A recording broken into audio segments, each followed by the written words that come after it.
Outro dia me indicaram um texto para ler. Um texto de Jacques Lacan, o psicanalista Lacan. E o texto é esse aí: A Lógica do Fantasma. Em especial, nesse texto, um seminário no qual ele fala do paradoxo do barbeiro de Bertrand Russell. Olha só que interessante. De um lado, Lacan, um psicanalista com profundo interesse em compreender o eu. Do outro lado, Russell, um lógico que escreveu O Princípio à Matemática, que trata dos fundamentos da matemática. Puxa, parece que não há relação alguma, né? Mas a questão é que não é bem assim. Há de fato uma relação próxima entre o paradoxo do barbeiro, de Bertrand Russell, e as possibilidades de compreensão do eu, que são as preocupações de Lacan. Olha só, veja como áreas de conhecimento que a princípio parecem estar bem distantes se relacionam. Mas como tais coisas se dão, né? Olha, do ponto de vista de Lacan, dadas as premissas estabelecidas no paradoxo do barbeiro, né? Dadas as premissas do paradoxo do barbeiro, então ele conclui algo que é muito interessante. Ele conclui o seguinte, que o significante não pode significar ele próprio. Observe que temos aqui uma implicação. E uma implicação desse tipo é o que denominamos de argumento. Portanto, Lacan, de forma implícita, em seu seminário, estabelece esse argumento.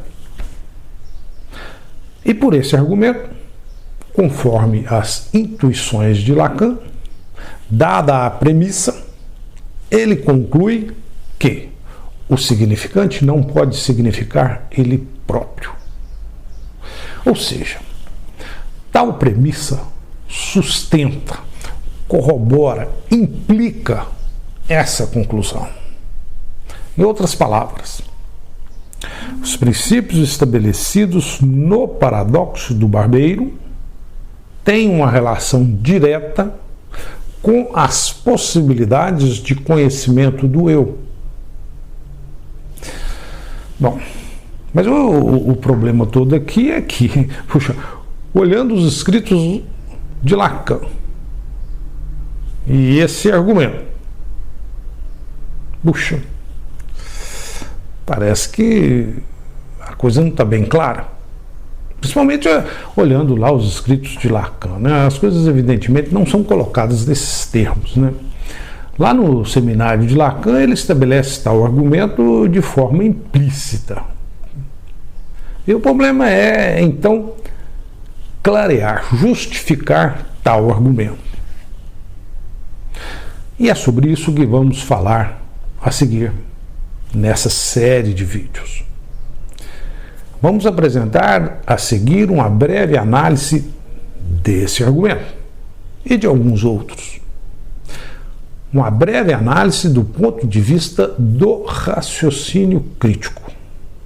Isso é, vamos usar lógica para raciocinar.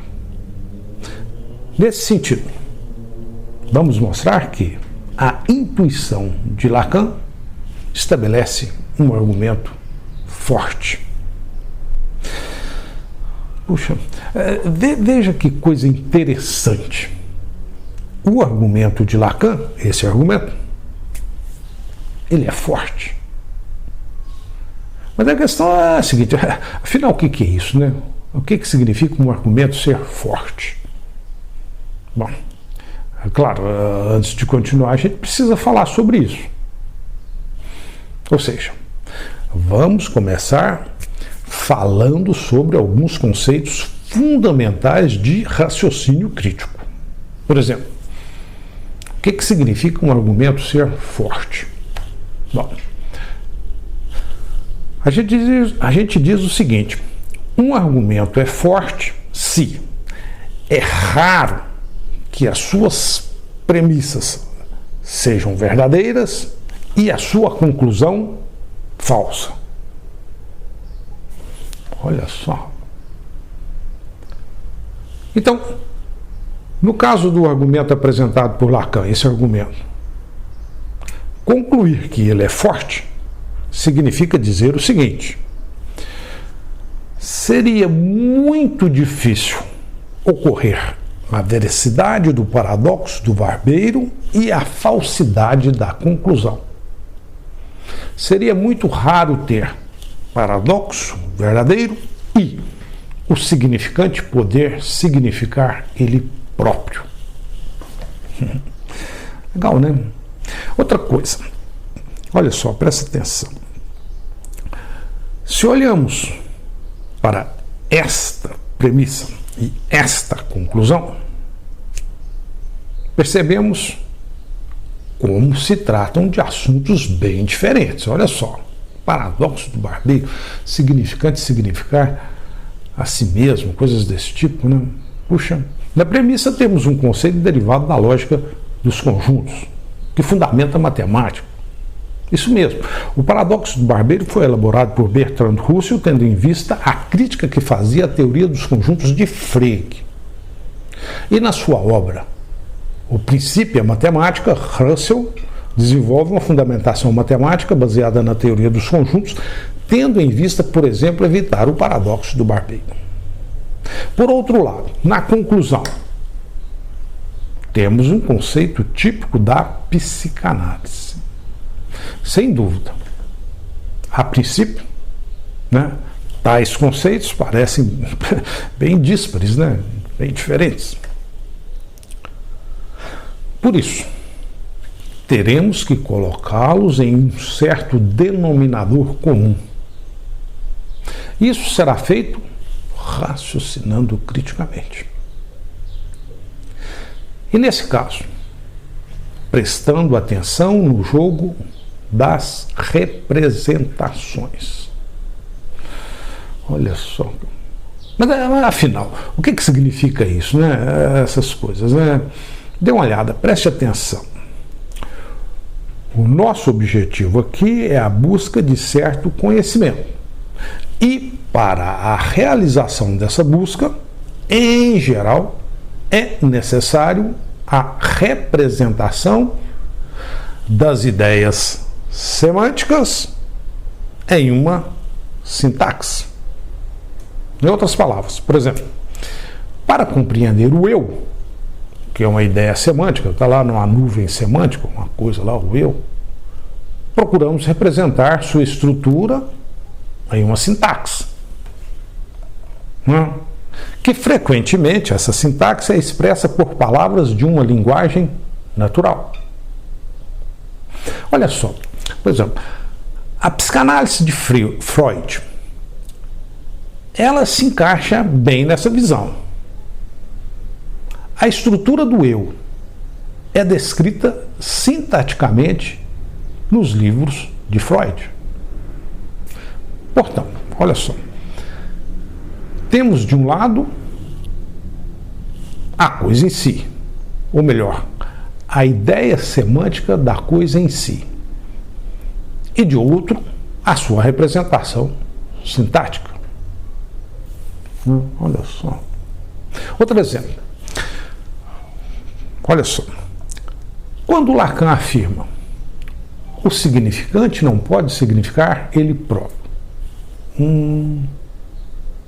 Esse termo sintático, significante, olha só, essa palavra, né?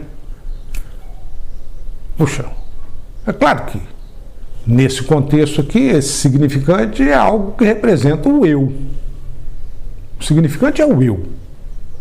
Um eu ativo, que dá significado às coisas do mundo.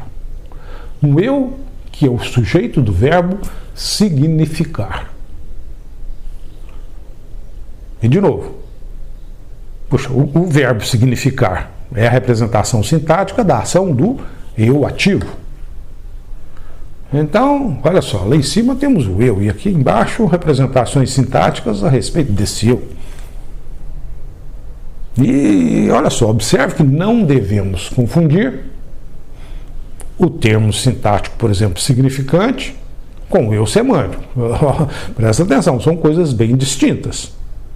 Nem o verbo sintático significar com a ação do eu.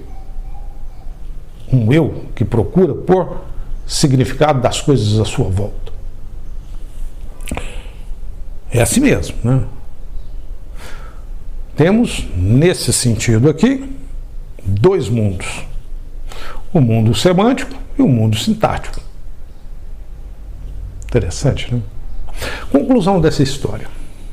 Olha, temos este argumento, que é uma implicação sintática, que representa conceitos semânticos, né?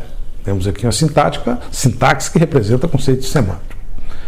E nesse caso, a sintaxe presente na premissa é muito diferente da sintaxe presente na conclusão. Nesse sentido, olha só, para entender e analisar este argumento, teremos que trabalhar esse jogo de representação. Tentar identificar um denominador comum das semânticas da premissa e da conclusão. Olha só, presta atenção. Portanto, para concluir que esse argumento é forte, temos um bom trabalho à frente, né? Claro. Precisamos colocar essas coisas em um certo denominador comum para entender como se relacionam.